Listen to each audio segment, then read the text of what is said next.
Hebrews chapter 10 verse 25. Ready now, begin. Not forsaking the assembling of ourselves together, as the manner of some is, but exhorting one another, and so much the more as ye see the day approaching. Tayo po ay manalangin. Dakilang Diyos, naming Panginoon, maraming salamat po, dakilang Diyos, sapagkat hinayaan mo na kami po ay sumamba sa Espiritu Katotohanan. Salamat, Panginoon, sa bawat mga kapatiran na kasama po namin, kabalikat ng gawain sa lugar na ito. Patuloy ka nga po mangunat, magpala sa aming buhay. Pangunahan niyo po kami in Jesus' name. Amen and Amen. Gusto ko po ang pamagatan yung ating pag-aaralan ngayong umaga. Why good members are leaving the church. Bakit umaalis sa simbahan ang mga mabubuting miyembro? At alam natin na itong katanungan na ito ay isa po sa mga nakita po natin, lalo na sa mga outreaches natin, na kung bakit umaalis sila ay may mga reason sila na binanggit na gusto po nating pag-aralan ngayon para may correct, mga kapatid, yung ating paglakad sa Panginoon, yung ating paglilingkod sa Diyos. So good members don't leave the church angry. They leave because they are distracted. Umaalis ang mga kapatiran sapagkat sila ay distracted. Isa po sa mga napag-aralan po natin noon ito, they are discouraged and they are slowly drained. Kaya dito sa nangyari ay tapos na po ito, mga kapatid. Malapit na po tayong mag-move on. Ilang linggo na lang. Kaya pagtiyagaan po natin ito sapagkat talagang ang Diyos binuksan sa atin ito nung araw. At ngayon ay i-close na ng Panginoon. Amen? Kaya sa mga nangyari, mga kapatid, ay isipin po natin na wala tayong dapat sisihin. Hindi tayo dapat magtanim ng sama ng loob. Amen? At huwag nating gantihan ng masama yung masama. Jo, pakitignan mo yung mga bata dun, baka biglang aakyat sila dun sa kapot. So, minsan nangyayari ito para mapatibay po tayo. At alam ko, isang paraan ng Panginoon ito para salain tayo muli. Ano po?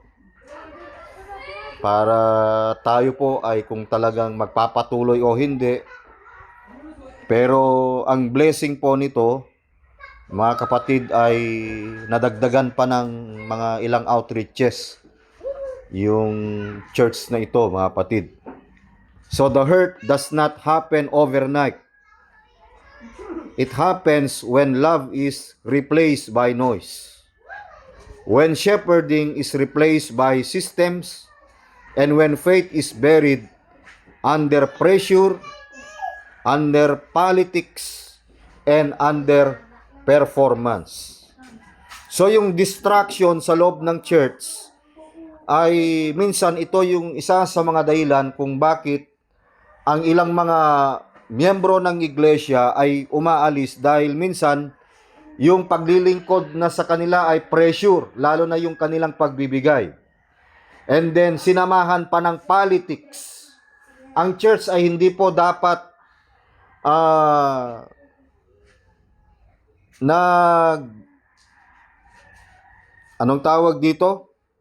nakikipag-mingle sa politics and even in performances. Hindi po tayo nakikipag-compete, mga kapatid.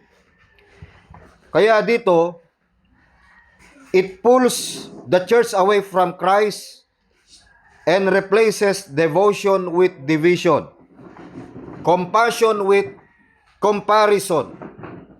Kung minsan yung ating paglilingkod ay instead of devotion,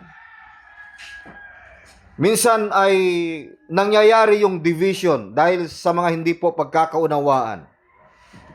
Minsan ay yung compassion natin na ikukumpara with comparison and discipleship with demands. When focus shifts from people to power, from souls to systems, and from gospel to gain. Kung minsan ang tao instead na mag-focus sa mga kaluluwa para sila ay maligtas sa mga maling aral, sa mga maling paniniwala, pero ito po ay nabalutan ng maling sistema.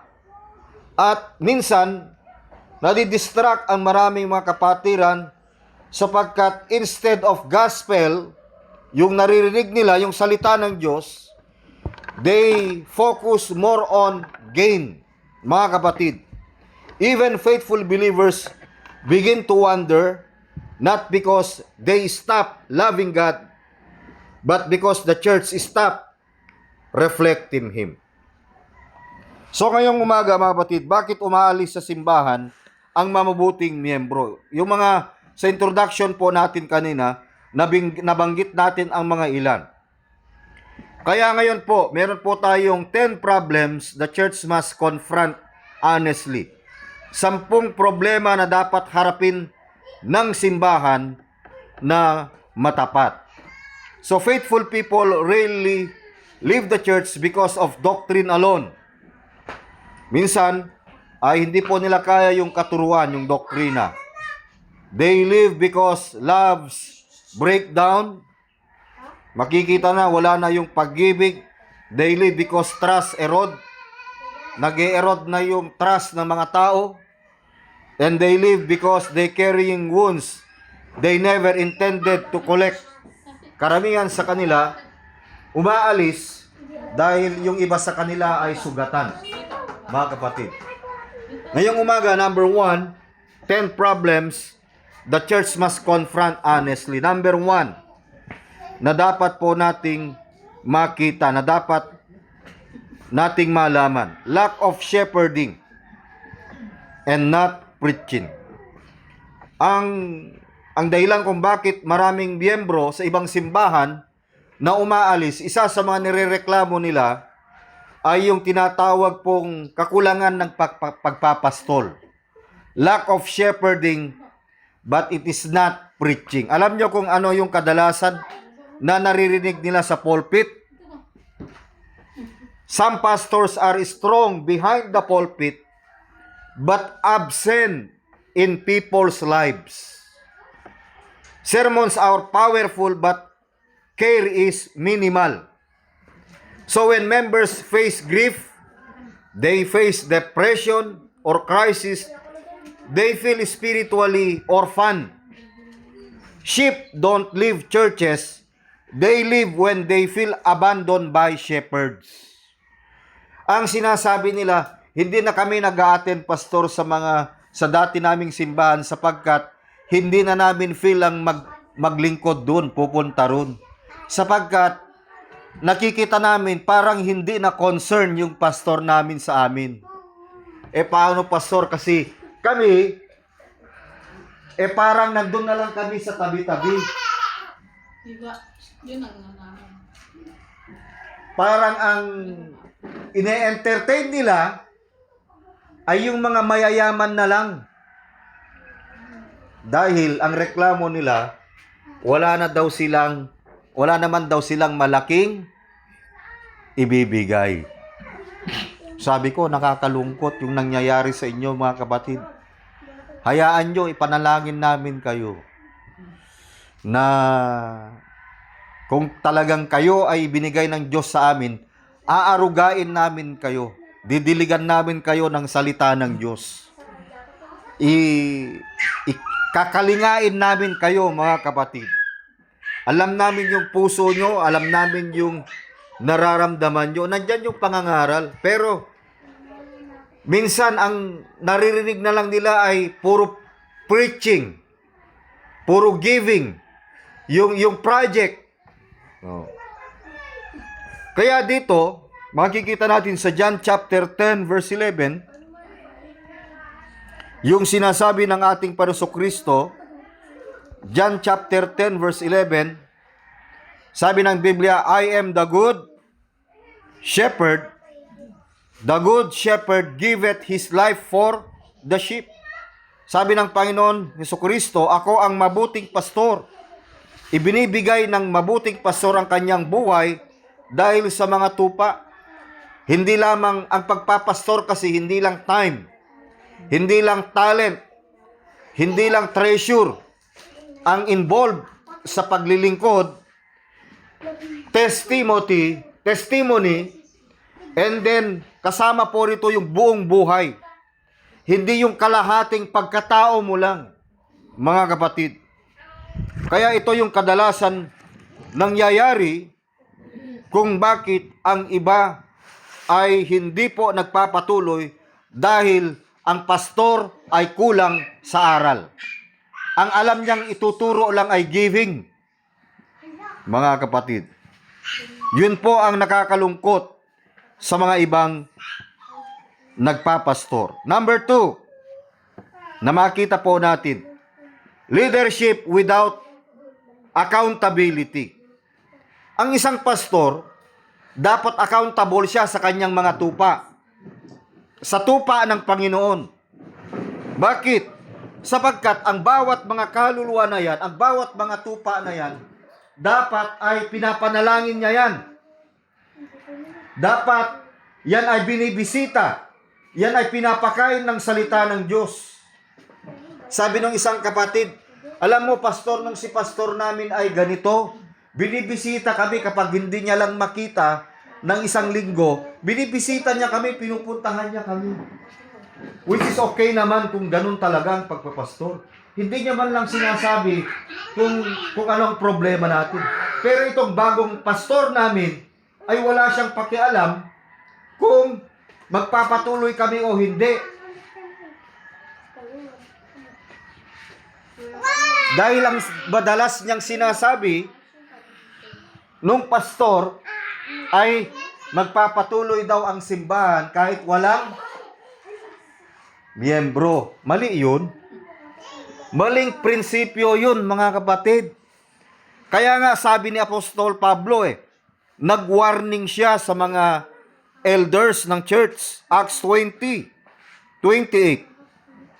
Acts chapter 20:28. Anong sabi? Take heed therefore unto yourselves. Ingatan mo ang pagpapastor mo. Ingatan mo ang sarili mo. Ingatan mo ang pangangaral mo. Ingatan mo ang pagtestimonya mo. Ingatan mo ang mga salita mo na dapat mong bibitawan. Take heed therefore unto yourselves. Ano pa? And to all the flock. Hindi yung magpastor ka tapos tirain mo yung tao sa kasalanan. Hindi. Oh. Anong sabi ng Biblia? Ingatan mo ang iyong sarili at ang buong kawan. Kasama yan sa leadership. Kasama po yan sa accountability. Ang isang pastor, dapat mamumuno yan na may pananagutan. Yung iba, sila ay namumuno na walang pananagutan. Yung ibang pastor, kahit gumawa silang na masama, takot yung mga miyembro sila na dapat panagutin sila sa kasalanan na ginawa nila. Kasi karamihan sa mga pastor ngayon, sa mga ibang churches, sila ay untouchable. At yun ang totoo. Unquestioned, uncorrectable, abuse of authority becomes possible. Kaya yung ibang miyembro, sumusunod na lang sila sa pastor dahil sa kanilang takot. Ang sabi ng Biblia, hindi tayo dapat susunod sa tao. Ang sinusunod natin, ang prinsipyo ng salita ng Diyos. Ang sinusunod natin, yung Diyos na pinaglilingkuran natin, hindi yung tao. Pwede kang sumunod sa tao kung ang tao ay sumusunod sa Diyos. Sabi ni Pablo, be ye followers of me as I follow Christ. Amen? Pero kung ikaw, nagpapastor ka na parang wala kang pananagutan, napaka-imposible yun, mga kapatid. O, ito yung mga napulot natin sa outside, mga kapatid. Biblical leadership invites accountability. Kaya ang biblical leadership, nag-i-invite siya ng accountability. Unhealthy leadership demands silence. Kaya, sabi nung iba, Pastor, tahimik na lang kami dito sa simbahan namin kasi wala naman kaming magawa. Kahit inaabuso na kami. Sabi ko, lumaban kayo sa katotohanan ng salita ng Diyos. Sapagkat kung kayo naman ay pupunta rito, ang pinagtatanggol nyo, ang pinapakinggan nyo, yung prinsipyo ng salita ng Diyos. Yung salita ng Diyos. Kaya, good members live when truth is suppressed to protect titles. Anong gagawin namin, Pastor? Sabi ko, umalis kayo dyan. Hindi ko sinasabing aalis ka. Pero kung ikaw ay na-abuse na at wala ka ng pakiramdam mo na wala ka ng kwenta dyan at hindi na blessing yung pagpunta mo ng simbahan, you better go out. Sabi ng Bible, come out from among them and be ye separate. Kaya sa Acts 20:28, take heed therefore unto yourselves and to all the flock. Bakit? Over which the Holy Ghost hath made you overseer. Kung ikaw ay katiwala, may pananagutan ka. Tama? Kaya alam nyo, hindi ho madali ang magpastor. Ang kailangan namin, panalangin. Ang kailangan namin, yung lakas ng loob. Dito, wala tayong dinown na kahit sinong kapatiran. Kahit small flock lang tayo, mga kapatid. Pero yung ang pagpapastor dapat ay pantay-pantay dapat ang tingin sa tupa. Kasi overseer lang siya eh. Ano kanyang trabaho, ano kanyang accountability? To feed the church of God. Amen? Feeding. Si Nanay Aida nagpapakain ng manok. Wala yung isang tandang Saan kaya pumunta yun, di ba, Nay? Ano gagawin nyo? Hanapin mo, nawawala.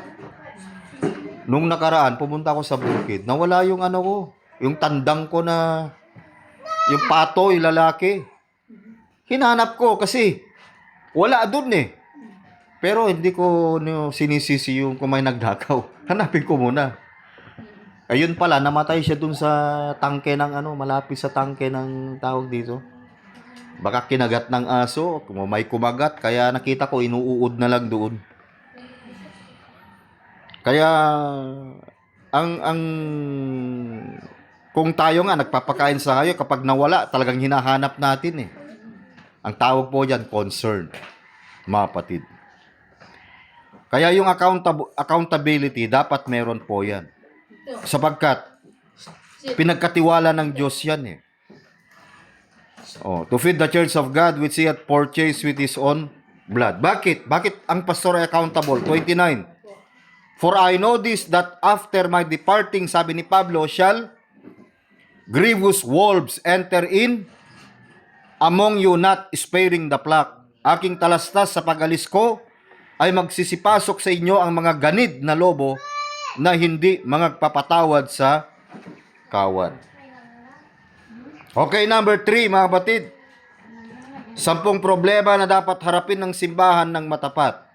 Number 1, lack of shepherding. Number 2, leadership without accountability. Number 3, itong masakit, favoritism and selective attention. Pastor, yung pastor namin, kapag nakikipag-usap siya, doon lang sa mga mayayaman, doon sa may pera.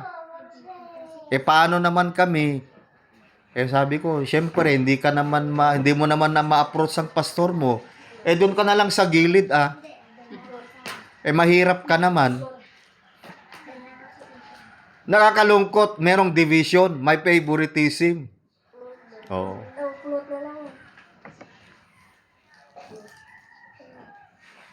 Ang favoritism, kinokondem po yan ng Biblia. Bakit favoritism?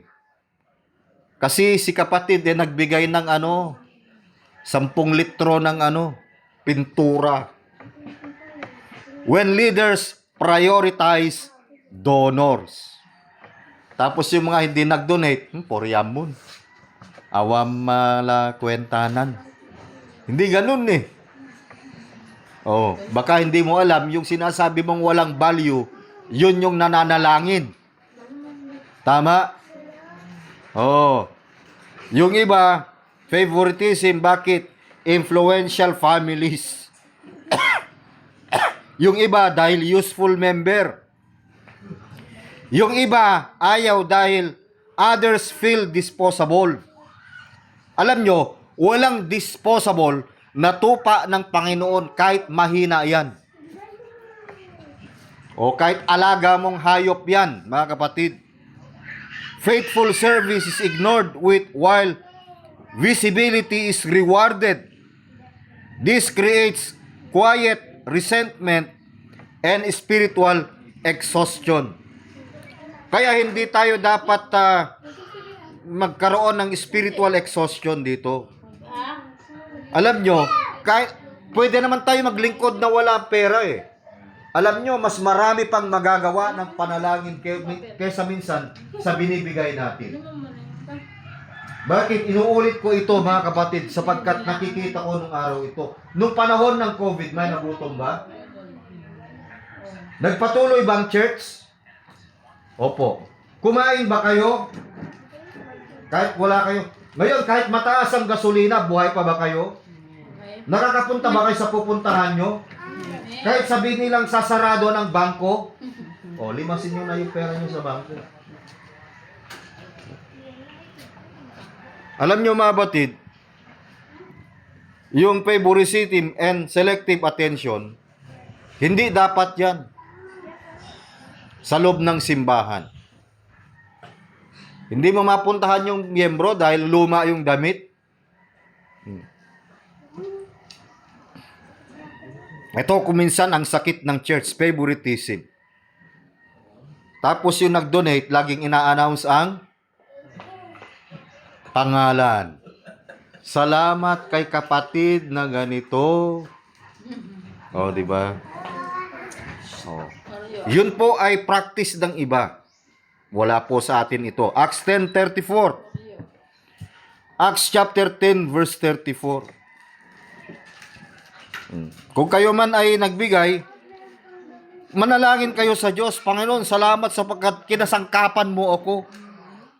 Huwag mong antayin na purihin ka ng pastor para ikaw ay magbigay. Mga batid. Acts chapter 10 verse 34. Ready now, read. Then Peter opened his mouth and said, "Of a truth, I perceive that God is no respecter of persons." At binuka ni Pedro ang kaniyang bibig at sinabi, "Tunay ngang natatalastas ko na hindi nagtatangi ang Diyos ng mga tao." Hindi pala nagtatangi ang Diyos eh.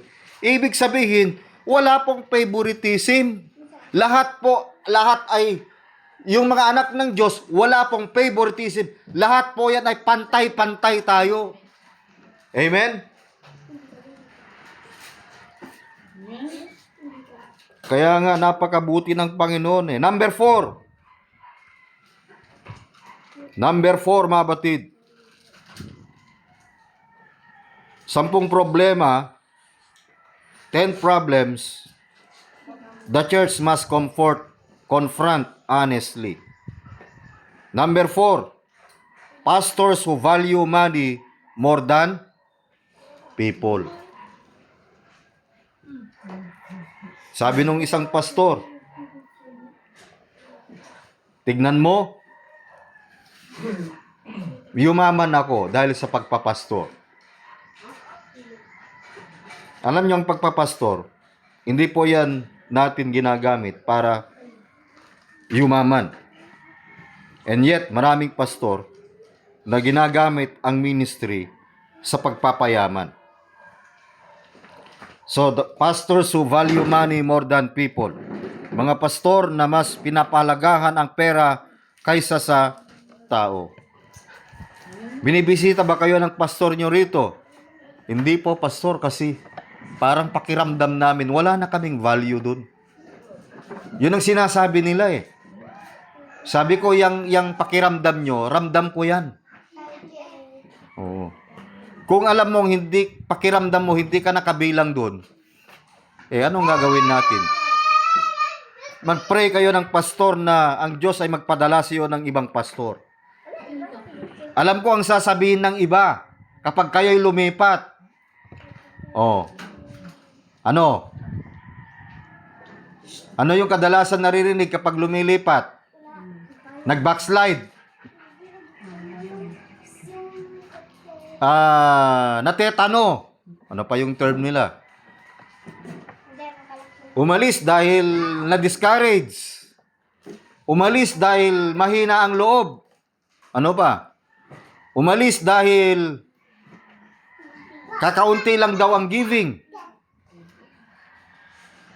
Dahil yung pastor ay mas itinataas niya yung mas maraming pera kaysa sa walang pera. So when sermons revolve around offerings more than obedience, members feel exploited. Alam nyo mga kapatid, ang involved sa giving natin, hindi naman talaga pera eh. Alam nyo kung ano yung involved? Honesty. Kahit malaki pa yan, kung hindi ka honest sa ibinigay mo, wala pa ring value. Totoo yan. Kahit malaki yan, kung ang puso mo ay mabigat, huwag mo nang ibigay. Kasi bakit? Magiging walang kabuluhan din yan. Kumbaga wala sa hulog. Mga kapatid.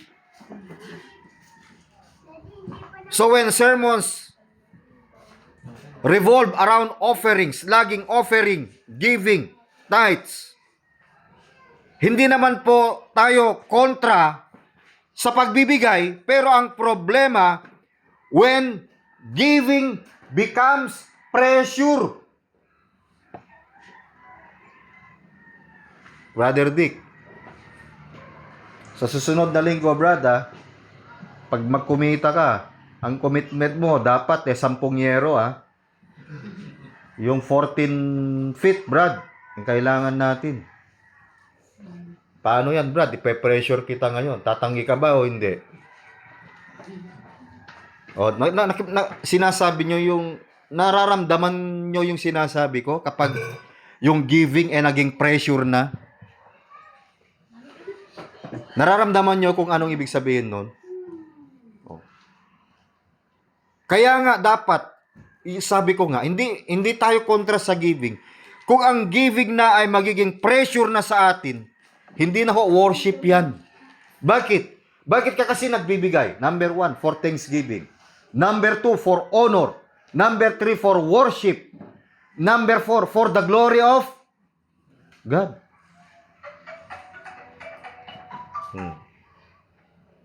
Nakikita nyo? Minsan, ang nangyayari, the church begins to sound like a fundraiser instead of fellowship. Kuminsan ang simbahan ginawa ng fundraising instead of fellowship. Yung iba, tuwing may mga anniversary sila, bibili sila ng sasakyan, iparaffle nila sa tao. Sa mga miyembro o sa kapwa nila pastor. Pwede ba yun? Kulang na lang magpabingo eh. Hindi ho natin ginagawa yun. Yung iba naman, yung pastor, nagbibigay sila ng envelope. O itong 100 na envelope, pumunta kayo sa bus, mangaral kayo ron. Ipalagyan nyo to ng pera. Kaya minsan, nakikita nyo kapag pupunta kayo ng bus, ay sumasakay kayo ng bus, pupunta kayo sa malayong lugar, may nakaabang na. Magandang hapon po. Kami po ay nangangaral. Kami po ay nananalangin para sa inyong kaligtasan. Na sana po ay hindi kayo madisgrasya.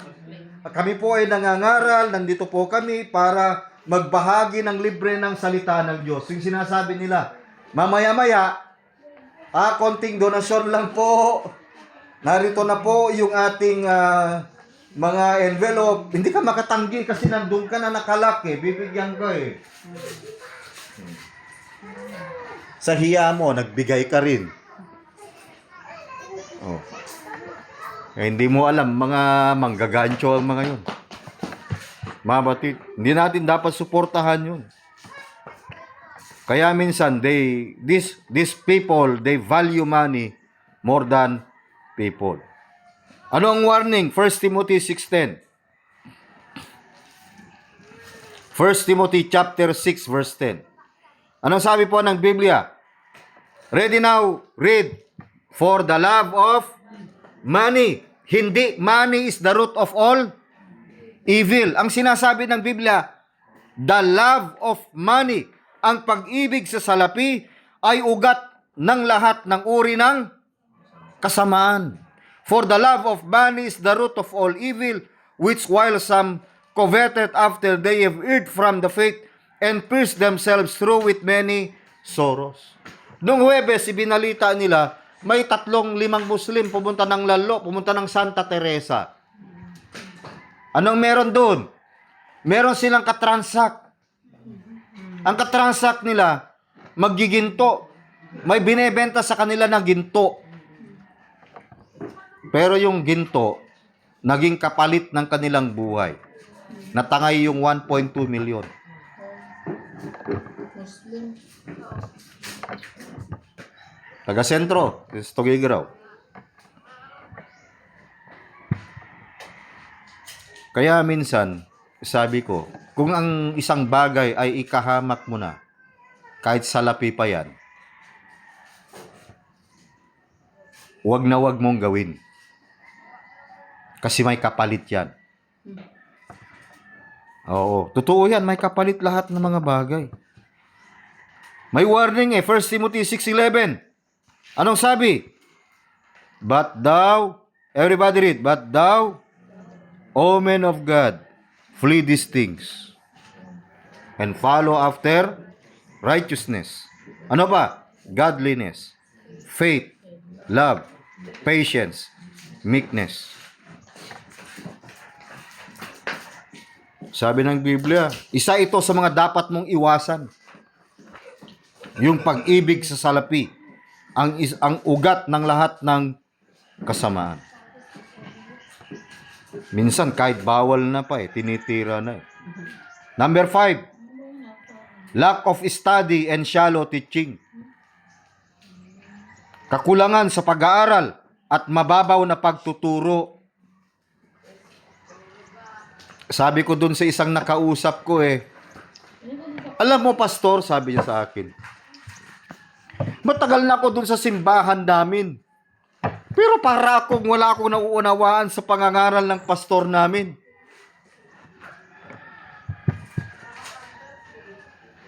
Sabi ko, nabautismuhan ka na ba dun, kapatid? Sister? Opo, pastor. Ba't ka nagpapabautismo? Wala, pastor. Basta gusto ko lang. Pag nakamatay ka, alam mo ka bang pupunta ka ng langit? Ay, hindi. Tumanggap ka ba na ba? Hindi ko alam. Inarmenian ko na. Akalain mo pupunta sa simbahan, walang nauunawaan patungkol sa kanyang kaluluwa? Kasi number 1, dapat alam mo na may buhay na walang hanggan ka Tama?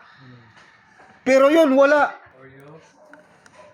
Kaya inad ko nung nakaraan sa natin, sa Old Faith, mag-asawa ito, mga kapatid. Ipag-pray nyo po sila. Hindi ko babanggitin kung saang lugar kasi kapag narinig nila ito, may clue na sila. Kaya pag-pray nyo po mga kapatid, 3 bayan yung tinitira natin ngayon. Online. Pag-pray po ninyo na ito, meron na tayong pamilya na 5 pamilya dyan na bina-Bible study online. Kaya minsan ito ang naging dahilan kung bakit maraming mga miyembro ang umaalis dahil yung turo ay napaka-babaw na pagtuturo dahil sa kakulangan sa pag-aaral. Some leaders stop studying scripture deeply and rely on recycled message. emotion or personal opinions. Parang ganito eh. Gusto mong yung kinain mo kahapon ng umaga, lulutuin mo ulit kinabukasan. Ano pang makakain mo doon? Panis na yun. Gusto nyo yung memeryendahin natin ngayon, i-reserve natin yan, yung ano, tapos kainin natin sa ulit sa next Sunday. Brother Dick. Alay, matakit sinem ka na no? Parang ganun din. Parang yung sabi nila, malitang daw yung tenga mo. Anong tawag doon? Malitang. Malitang yung daranggat mo no. Kana yung nalayo preachy na Pastor Miyaw. Di ba? No kung choyo, puro kwarto malae kwa. Kagikajan na. Among no ni preaching na. Makasta no pa vurulunan pero no kwarto kwa alaman. Patay tayo dyan. Awa man patadag na building. Barong-barong maalamay yo. Di ba? Di ba ang hirap doon? Subukan mong tinatad na ano yan. Ano ba yung paborito nyong ulam na tinatad? Araw-arawin nyo. Minsan, ang mga preaching na lang, personal opinion. Sabi ni Brother Dick, alam mo Pastor, yung napuntahan natin dun sa Tugigaraw nung namatay si ganito, wala akong nakuha, puro basura. Totoo naman eh. Oh. Para bang kumain ka ng darak? Oh, personal experience tong sinasabi ko mga kapatid. Bakit? Minsan, without sound doctrine, members grow confused and spiritually malnourished. Kaya sila umaaris. Kaya salamat sa Diyos, may mga ilan sa inyo galit sa maling turo. Gusto nyo kukuha ko na magtuturo dito? Sasabihin niya ang repentance sa eternal salvation, ang repentance. O kapag makarinig kayo ng ganun dun, baka mag-walk out kayo eh. Oh, basura eh. Sabi naman ng Bible, test the spirit. Subukan mo. Kaya itong problema, ignorance in leadership produces instability in the church. Kaya tayo, kung tayo ay hindi po ignorante sa salita ng Diyos, hindi tayo mawawala, tama? Alam mo yung totoo eh. Para kang bumili ng gold, alam mo dapat kung ano yan. Kung yung carats niyan. Yung quality niyan. Sabagkat mahalaga, ignorance in leadership produces kaya yung mga iba, hindi stable dahil there is ignorance in leadership. Hindi ko naman sinasabing magaling tayong leader, mahusay tayong leader. Ang gusto lang natin, kahit hindi tayo mahusay na leader, gusto lang natin yung totoo, yung katotohanan na may pangaral sa puso at buhay natin. Hindi yung panloloko, hindi yung personal opinion. Hindi yung kwento na walang kwenta. Ang sinasabi ng Biblia, preach sound doctrine. 2 Timothy 2:15. Everybody read 2 Timothy chapter 2 verse 15. Lakasan po natin, study to show thyself approved unto God, a workman that needeth not to be ashamed, rightly dividing the word of truth. Pagsikapan mong humarap sa subok sa Diyos, manggagawang walang anumang ikakahiya na gumagamit sa matuwid ng salita ng katotohanan. Ang gusto natin totoo. Alangan naman na makipag-usap ka sa plastic. Akala mo kung totoo yung sinasabi. Opo, Pastor. Amen, Pastor. Sige lang, Pastor. Suportahan ka namin, Pastor. Yun pala, sinasaksak ka na sa likod.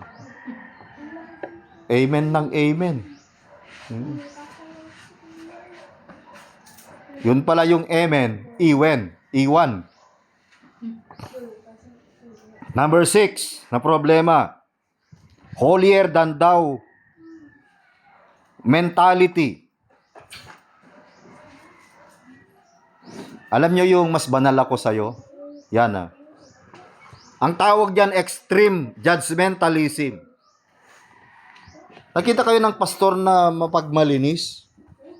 Kapag nag-preach sa inyo ay mapanghusga? Pag merong makitang mali sa pananamit mo, husgaan ka. Ugali mo, husgaan ka. Sobrang mapanghusga, yan ang ibig sabihin ng holier than thou mentality. Nakikita lang niya yung muta ng iba, pero kanyang muta ay hindi niya nakikita. Meron sa Bible eh. Babatid. Yan. Mas maano yata, malakas yata yung channel ng mga ito kaysa sa atin eh. Matthew 7 verse 3. Hayaan nyo lang. Matthew chapter 7 verse 3 and 4. Everybody read.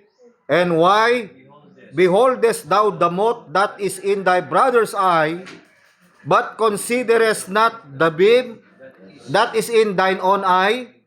Or how wilt thou say to thy brother, let me pull out the mote out of thine eye, and behold, a beam is in thine own eye? Bakit mo titignan ang puwing na nasa mata ng iyong kapatid, ngunit hindi mo pinapansin ang mga tahilan na nasa iyong sariling mata?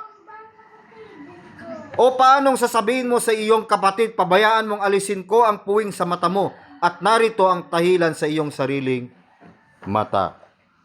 Verse 5, itong malungkot eh. Thou hypocrite, ikaw na mapagimbabaw. First cast out the beam out of thine own eye, alisin mo muna ang muta sa iyong sariling mata, at kung magkagayoy, nakikita mong malinaw na pag-alis mo ng puwing sa mata ng iyong kapatid. And thou shalt thou clearly to cast out the mote out of thine brother's eye. Anong ibig sabihin nito? Bago ka daw manghusga, husgaan mo muna ang sarili mo. Magsimula ka sa sarili mo. Tama? O baka may mali ka din eh. Hindi yung kasalanan niya lang ang nakikita mo. Dapat yung kasalanan mo rin makita mo. Para pantay lang. Kaya hindi tayo dapat na mapanghusga. Kasi may mga some members see themselves as spiritually superior. Grace is replaced with comparison. Mercy is replaced with pride. This atmosphere crushes struggling believers instead of restoring them. Hindi lang nangyayari ito sa loob ng church, pati sa loob ng trabaho. Sinasabi niya, mas magaling ako dyan, wala yan, di ba? Pero yun pala, inggit na lang pala yan. Kahit saan. Yung paninira nandyan. Luke 18 verse 11 to 14. Luke 18.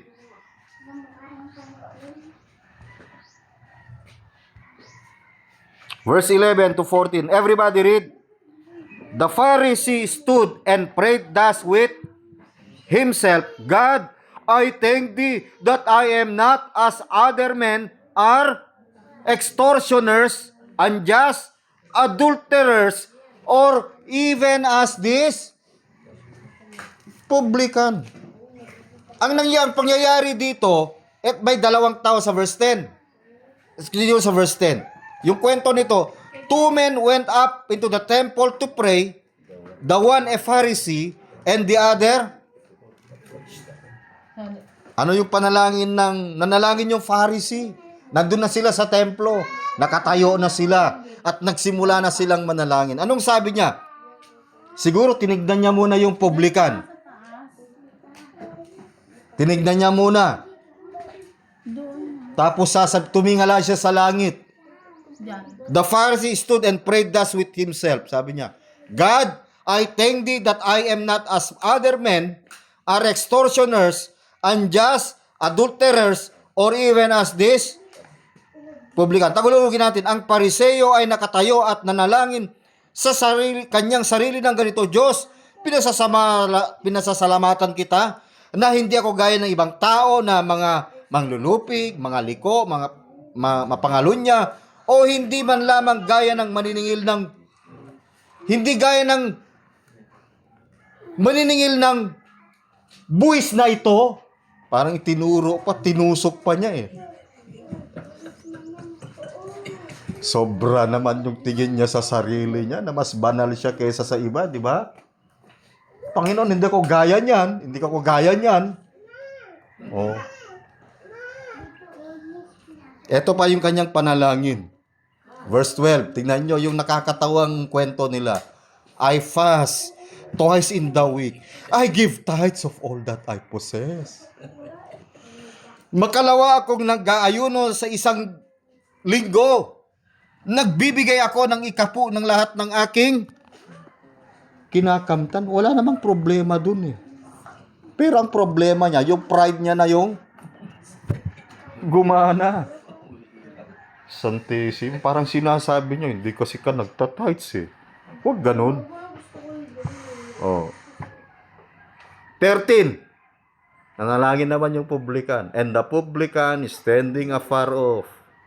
Ang publikano, anong sabi? And the publican standing afar off would not lift up so much as his eyes unto heaven, but smote upon his breast, saying, God, be merciful to me, Yung tao talagang nanlumo siya, Panginoon, patawarin mo ako, talagang magnanakaw ako, talagang extortioner ako, talagang nagchichicks ako, Panginoon, talagang marami ako mga kasalanan.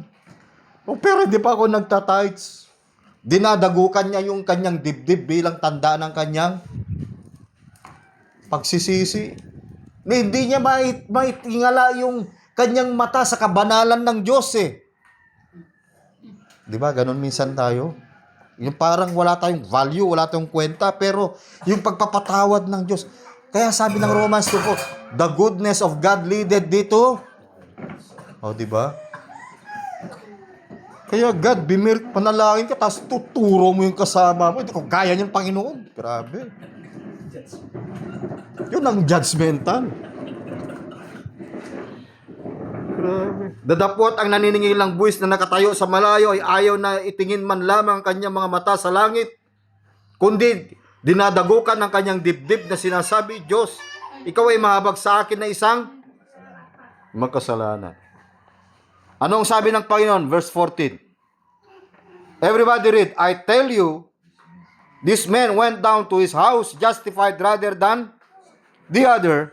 For everyone that exalted himself shall be abased, and he that humbleth himself shall be exalted. Sinasabi ko sa inyo, nananaog at umuwi sa kanyang bahay ang taong ito na inaaring ganap kaysa isa, sabagat ang bawat nagmamataas sa kaniyang sarili ay may bababa, datapwat ang mapagpakababa sa kanyang sarili ay may tataas. Yun ang problema ng holier than thou attitude mentality. Number 7 na problema, groupings, cliques, and discrimination. Pag sinabi mong groupings sa loob ng simbahan, pagpapangkat-pangkat, cliques, maliit na eksklusibong grupo, diskriminasyon, ito ay pagtatangi. Ang church hindi dapat divided ng ganito eh. Nung kami ay nandun pa sa dating grupo, makikita mo yung mga missionary, sila lang. Pag lumapit ka dun idikit mo sarili mo, pakinggan mo yung mga usapan nila. Magkano ang support na natanggap mo ngayong buwan? Ako 1,500 yung natanggap ko. Oh. Ilang taon ka na nagpapastor? Naipundar mo? Nakabili na ako ng Pajero, nakabili na ako ng mga magagandang sasakyan.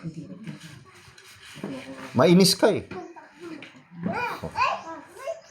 Hindi ka pwedeng basta-basta pupunta doon kasi di mo pwedeng ikumpara yung damit nila sa damit mo. Sabi ko, bakit kaya? Ako naman, concern ng mga ganun. Bakit kaya ganitong usapan dito? Hindi naman dapat ganito eh. Pero makikita mo yung mga pastor na kasama nila, kawa-kawawa, parang namumulubi. Kaya sabi ko, tinanim ko sa sarili ko, kahit hindi ako makapunta ng Amerika o makapunta sa isang bansa, hindi ko pwedeng gawing pulubi sarili ko. Kahit nga sinabi nila sa akin na magiging pulubi ako kapag mawala ako sa kanila. Bakit Diyos ba sila para sabihin nila yun? Hindi. Oh. Ang naging problema lang, diskriminasyon. Oh. Dapat yan ay mabagbak. Yung pagpapangkat-pangkat. Yung mga mayayaman dito, yung mga missionary. Yung mga local missionary, doon. Magkaiba ng table yan. Oh.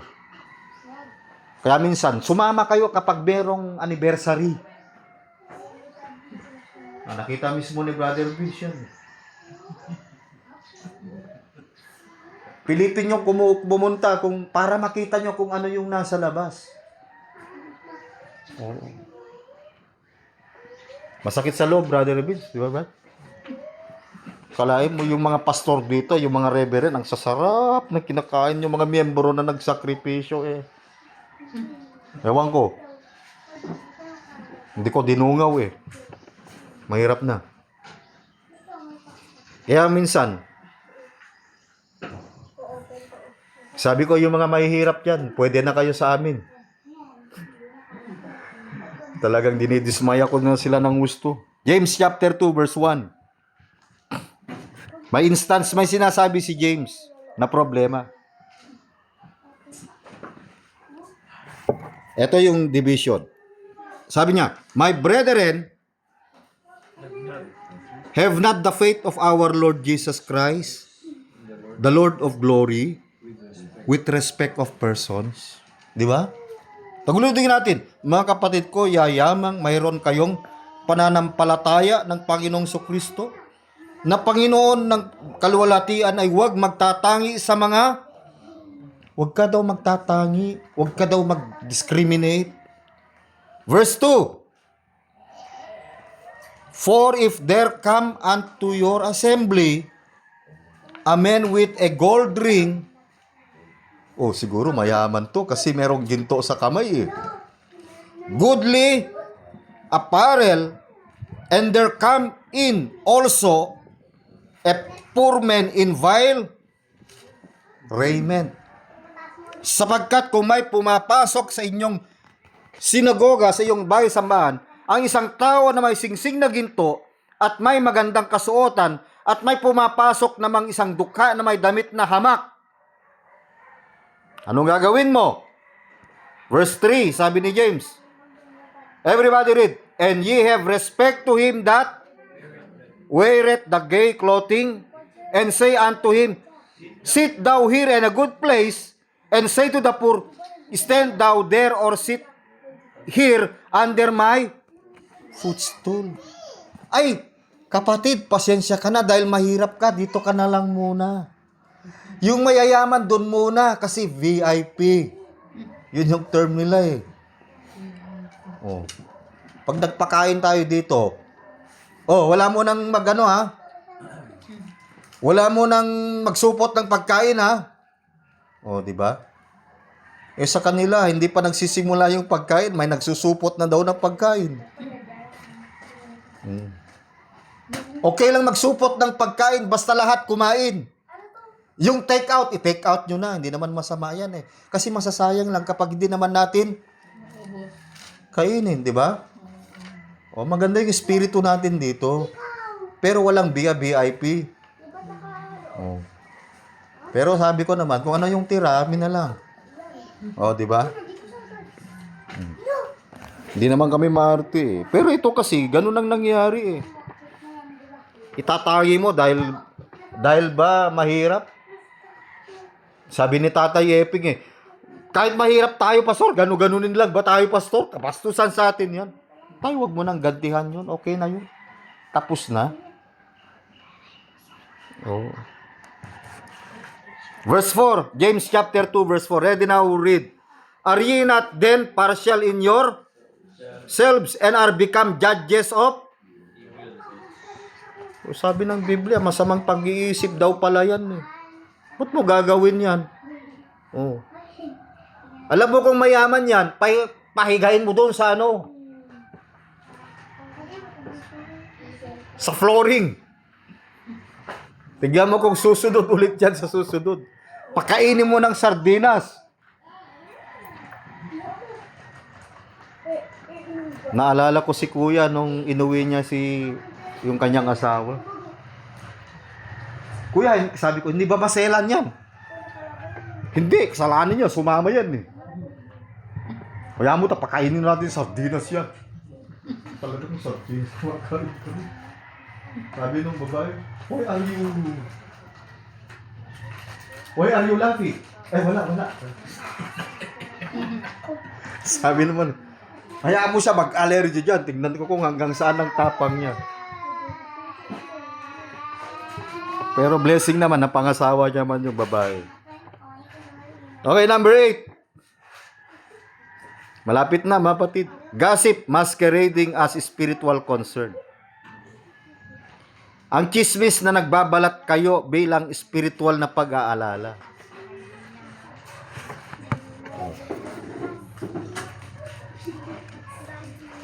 Confidential struggles becomes public conversations.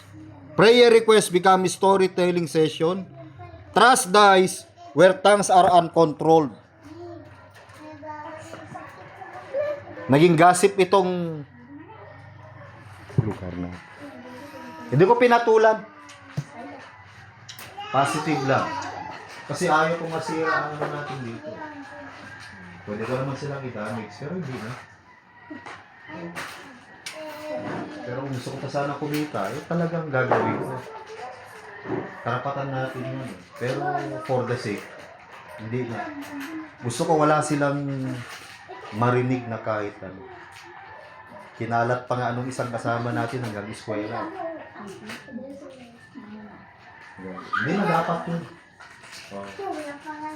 Pinunta ng barangay. Hinayaan. Tapos na, mga batid. I-cut na natin yun. Proverbs 26:20.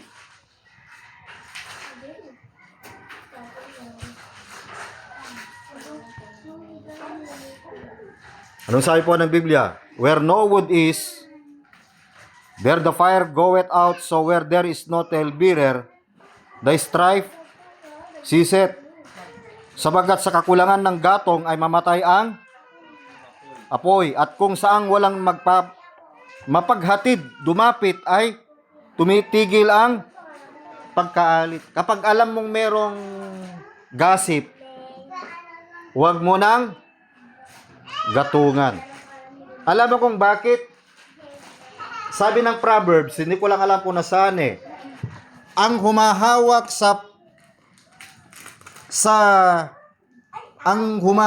sa ulo ng aso ay parang, ang tawag yung sabi niya doon? Pumapasok sa problema ng ibang tao. Hindi mo aso yan, tapos hahawakan mo yung ulo. O, kinasignakan. Hindi mo naman problema yun eh. Kaya sabi ng Biblia, ang paghawak sa ulo ng aso ay para kang pumapasok sa problema ng ibang tao. Which is totoo naman. Subukan mong pumunta dyan, lumapit ka sa stray animal. Tapos subukan mong hawakan ang ulo nun. Talagang gagawin kang bubble gum nun. Mabatid. Okay, number 9. Na problema, lack of compassion for the broken. Kakulangan ng mga malasakit sa mga nasaktan. People are accepted only if they are fixed. Struggles are tolerated only when hidden. Failures are forgiven slowly if at fault. Without compassion, sabi po ng Biblia, church becomes performance, not healing. Ibig sabihin, kapag ang mga kapatiran ay nasaktan, lalo na sa pastor sa pangangaral, yung pastor, puntahan niya. Kapatid, hindi ko naman sinasadya na ikaw ay nasaktan sa preaching. Sabagat, hindi ko naman alam ang buhay mo eh. Hindi naman ikaw yun eh. Kaya minsan, huwag mong lunukin ang bagay na hindi para sa iyo kasi hindi naman sa iyo eh. Sabi ng iba, kapag kumain ka ng isda, huwag mong lunukin pati yung tinik. Pag kumain kayo ng hotdog, pati ba yung butas kinain nyo? Di ba? Yun ang sinasabi po nito, mga patik. Sometimes we lack compassion for the broken. Oh, kaya struggles. Matthew 9:36. Matthew 9:36. Everybody read. Sa iba ng Biblia. But when he saw the multitudes, he was moved with compassion on them, because they fainted and were scattered abroad as sheep having no shepherd. Number 10, last. Constant emphasis on money, giving, and contributions. Patuloy na pagbibigay diin sa pera, pagbibigay at mga contribution. Kaya minsan nagsawa na ako sa ka-announcement ng mga commitment, contribution. Bahala na kayo. Amen? Pero ako, kapag nagpaalala, hindi naman kita sinisingil. Oh, ano? Pero yung iba kasi, takot na silang pumasok sa simbahan. Hindi na kami kapasok dyan dahil wala na kaming giving. Hindi dapat matakot yung miyembro sa mukha ng pastor. Lalo kung yung pastor, kamukha niya si Rizal.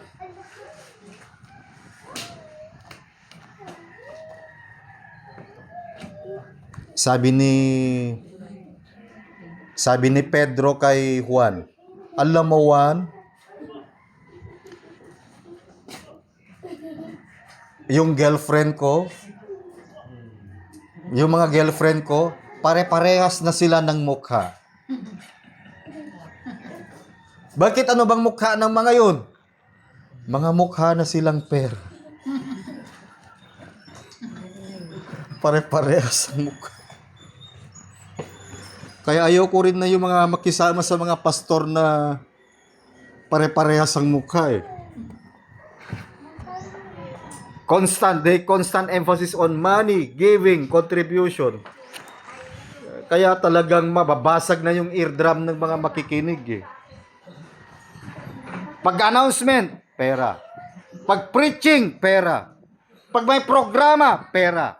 Pag may project, pera. Pag may patay, pera. Pag may ililibing, pera. Kapag mayroong ibabautismuhan, pera. Kapag may kakasal, pera. Hanggang sa hukay, Sa hukay.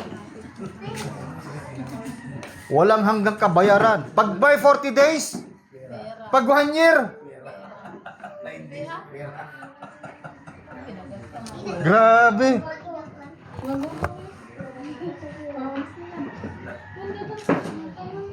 Giving is biblical. Tama? But obsession with it distorts the gospel. The church begin to measure faith by finances instead of fruit. People live with generosity is demanded without discipleship. 2 Corinthians 9:7. Everybody read 2 Corinthians 9:7. Anong sabi ng Biblia? Every man according as he purposeth in his heart, so let him give, not of grudgingly, hindi mabigat sa loob, or of necessity, for God loveth a cheerful giver. Anong kapalit? Verse 8. And God is able to make all grace abound toward you, that you always having all sufficiency, in all things may abound to every. Tapos magpipreach yung pastor, kapag kayo'y magbigay, mga kapatid, dodoblehin, titriplehin ng Panginoon ang iyong pera. Hindi tumriple. Na-bankrupt pa. Yung miyembro, siningil na yung pastor. Pastor, sinungaling ka. Kuminsan, mali kasi yung preaching eh. Mali rin yung unawa ng miyembro. Mali rin yung pangaral ng pastor. Mali plus mali equals mali.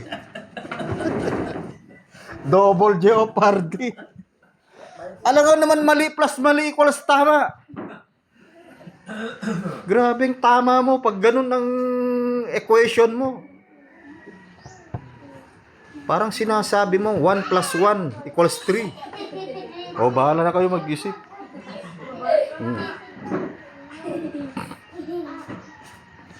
Good members, as we conclude, good members are not living because they hate God. They are living because the church sometimes forgets how to love like Christ. Mga batid. Kaya ngayong umaga, ulitin ko as we conclude, 10 problems the church must confront honestly. Number 1, lack of shepherding, not preaching. Number 2, leadership without accountability. Number 3, favoritism and selective attention. Number 4, pastors who value money more than people. Number 5, lack of study and shallow teaching. Number 6, holier than thou mentality. Number 7, groupings, cliques, and discrimination. Number 8, gossip masquerading as a spiritual concern. Number 9, lack of compassion for the broken. And number 10, constant emphasis on money, giving, and distribution. Kaya kapag ganito ang nababanggit po natin, sabi po ng Biblia, come out from among them and be ye separate, saith the Lord Almighty. Hindi naman tayo aalis.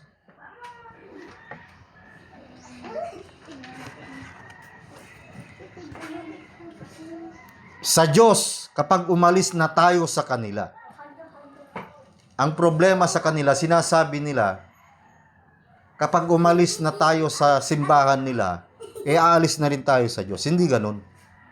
Iniwasan mo lang yung maling sistema. Kaya tayo mga kapatid, hindi ho tayo kabilang po ron sa ganung pamamaraan ng kanilang sistema sapagkat hindi po kaaya-aya yung ganung klase ng pamamalakad. At nawa naging aral po sa atin ito mga kapatid at nawa pinagpala tayo ng Panginoon. Magandang umaga po muli sa ating lahat.